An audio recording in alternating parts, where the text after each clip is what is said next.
Hey y'all, it's Jennifer. Welcome back to my channel. Today I am coming to you with a mid-year goals check-in. And it's interesting to be doing this video when at the beginning of the year I deliberately did not set any stringent goals. But I thought this would be a nice, fun way to kind of check in on reading, to see where I'm at about halfway through the year. So I looked at my Goodreads to try to come up with some preliminary stats. I am not a stats girl. I am not somebody who is going to input anything in a spreadsheet in my free time. I admire that those people are out there and that they are that organized. I don't care that much. So I never have any official stats. I don't have a pie chart. I don't have any graphs. I just thought I would go back through my Goodreads, see the books that I have read so far this year, and see kind of what my most read genre is, things like that. This has been a very interesting reading year. For me to be in the biggest slump ever, I think it's been a very interesting year in terms of the books that I have picked up and that I finished. So this has certainly been a big year of the DNF, which I have not tracked anywhere. I'm glad I didn't do that. I think that just would be so overwhelming and discouraging to really look at a list of all of the books that I have tried and put down this year. So many more than the 34 that I've read thus far. And so yes, so far this year I have read 34 books. I put my Goodreads goal at around 50, which is basically reading a book a week. And I knew going into this year it would be a different year than 2021. I just don't have the time to read that I had last year. And that's even true comparing 2021 to 2020. And so I think my slump really started towards the end of last year. And so I knew going into this year that I didn't want to set any stringent goals, and I really did not want to put the pressure on myself to read as many books as I did last year. I think I read something like 125 books last year, which is insane. And it's something that was never done even before I was on BookTube. And so I'm kind of encouraged by the number 34. Looking back, this is definitely, even just in terms of the books that I have read, this feels more similar to a year for me prior to being on BookTube. And so generally before BookTube, I think I read 60 to 70 books a year, and I read very few classics. And that's the way this year has been for me. Since being on BookTube, classics have made up a lot of what I read. And I just don't have the mental capacity or the mental focus to read something that I then have to try to figure out, if that makes any sense, where the language is a little bit denser. I really need to read right now, and this is the way that I felt this whole year. I need to read something that is straight up. And I don't even put pressure on myself anymore to read every word on the page. And I used to be one of those people. I'd be like, oh, I missed a word, I missed a sentence. I would go back and reread the entire paragraph. Honey, that doesn't happen anymore. It's all reading, and I guess maybe I must have gotten to the point that reading felt like an obligation. And I think it is true when you read for review that you feel like you need to interrogate books in a different way than when you're just reading for fun. And I told myself this year one of my goals was just to read for fun. If I can analyze the book, that's fine. I don't feel like my reviewing skills have gone down any because I'm not analyzing the text on every single page of every single book. And actually, it's made me more relaxed, so that June, the month in which I'm filming this, I think has been my most successful reading month. I have read the most books, and I have also read the most books that I enjoyed. So I'm feeling good about that. Another interesting stat, to me anyway, is that looking through the 34 books that I have read this year, I have hit a bunch of different countries, and they are countries that I don't typically read from. I think I primarily read from England, then maybe America, and then Italy, maybe. Historically, when I've looked back at how many countries I've read from, I don't really read very often from American authors, which is so funny, especially in terms of classics. I almost never read American classics. And so last year I read a few American classics, and I actually think America was probably my most read country last year. But this year, my most read country, the country that I have read the most from, has actually been Germany. I've read 5 books that were originally written in German. Probably statistically, I still have read the most from authors born in the United States, but the books have not generally been set here, which is interesting. And so Germany, I think, other than the United States, let's say, Germany is the country I have read the most from. And then I've also read 2 books from France that were originally written in French. Amazing. I've read from Korea. I have read from Japan. I have DNF'd books from India and from Egypt.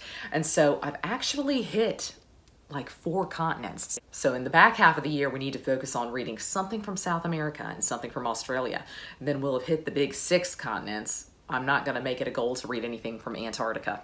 My most read genre so far this year has been historical fiction. And this is something that was very, very true for me prior to BookTube. So again, I feel like this year is really echoing the years prior to me getting on BookTube.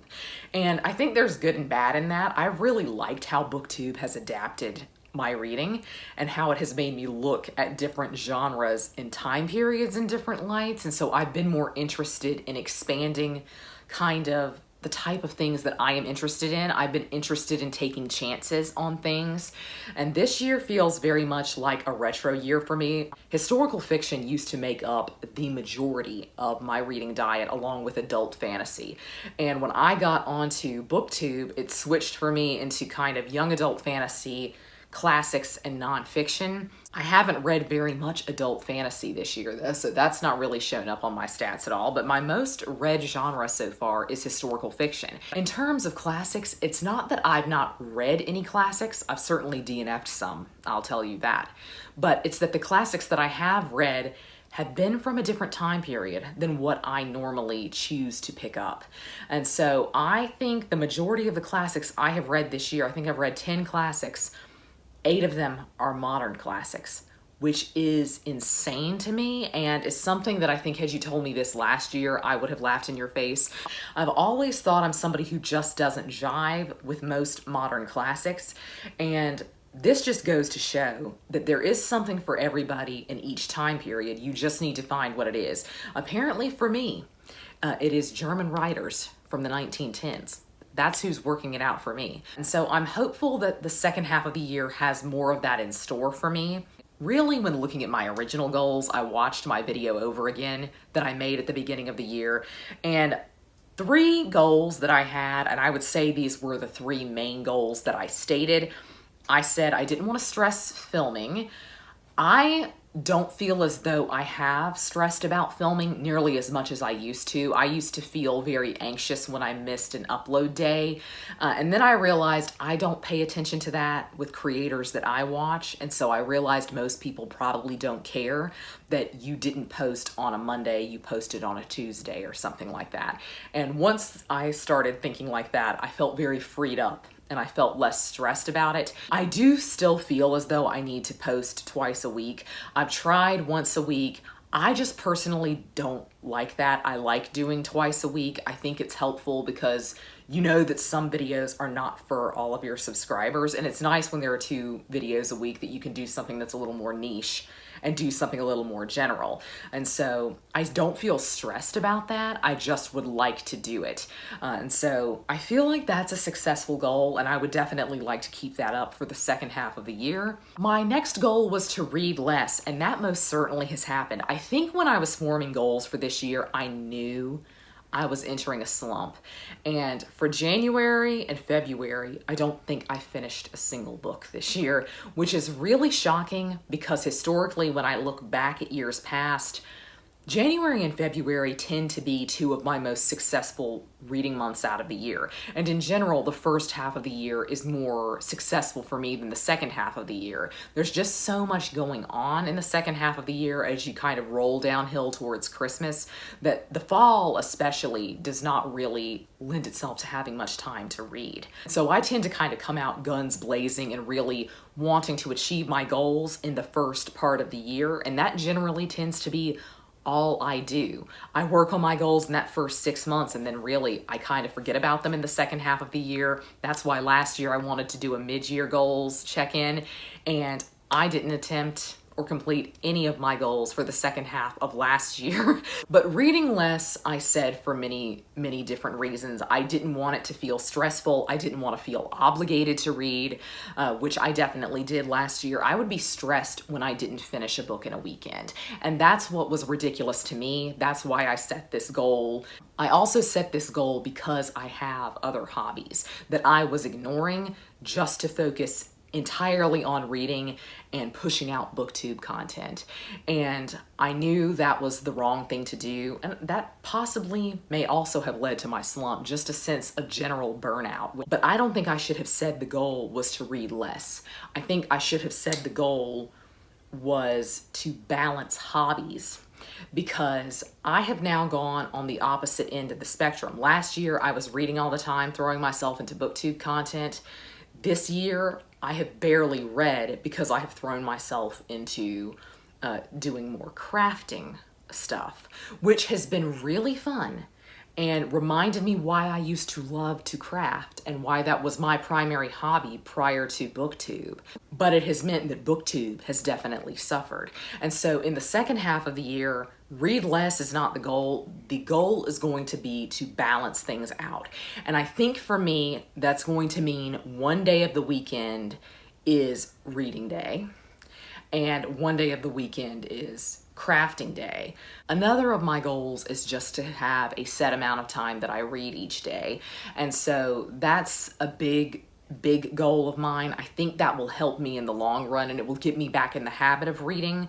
I think reading for a set time each day will help me out if I can't really dedicate a day or an afternoon of the weekend to just reading, which would be the ideal, and I think would help me out, because the weekend is now just my time for everything: craft, read, booktube, everything. And so it has to all be slotted in just that really short period each weekend, and something always falls by the wayside.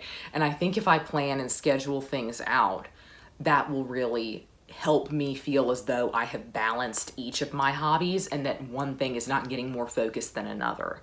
Apparently my other goal that I set at the beginning of the year was to finish series, and I really wanted to finish a bunch of series that I had started in DNF Other Series.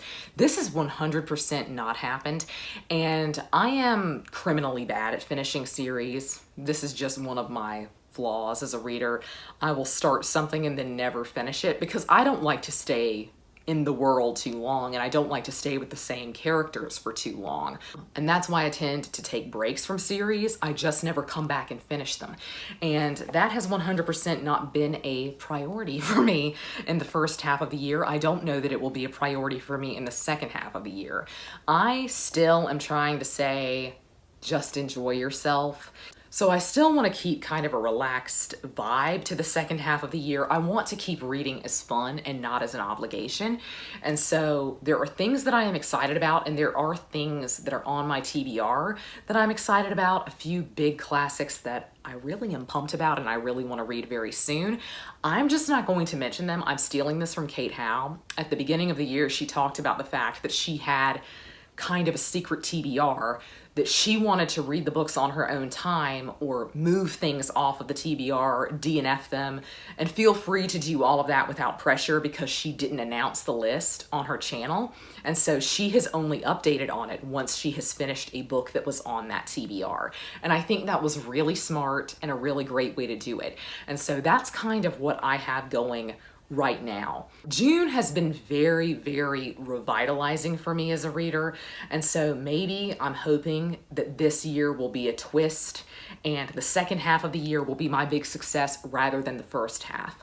But those are really my goals for the end of the year. I would love to read from more countries. It's really exciting to me to see that I've covered a bunch of different countries this year, and a lot of them countries that I don't tend to read from historically. So I'm really excited about that, and I would love to keep that going. And I would love to read for a set time each day. This is probably not ultimately manageable, but I'll say maybe read for a set time every other day. That might be a little bit easier to do and to schedule in. And so we'll definitely say that. One goal I have for the second half of the year has absolutely nothing to do with reading.